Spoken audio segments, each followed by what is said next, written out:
definitely sounds different and seems to have much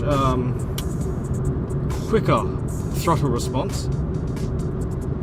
It's still a Mazda 3, 2.5 naturally aspirated, but I wouldn't pay more than $100 for this setup. I mean, I cobbled this together quite cheap.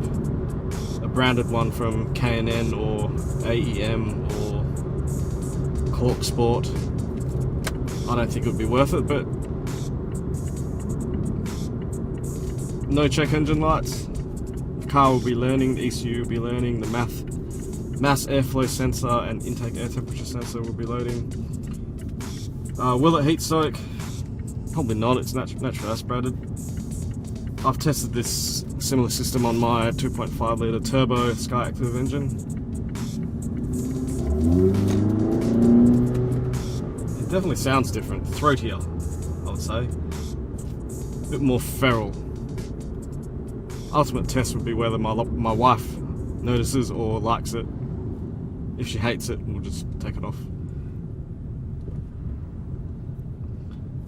And with the aircon on,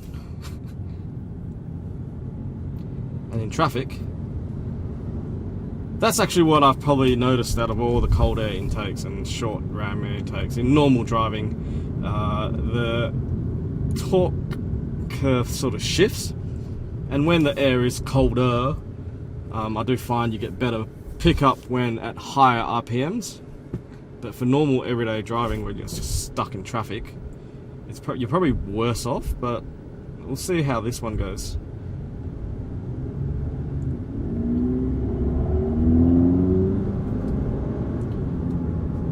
Would I describe it as growlier?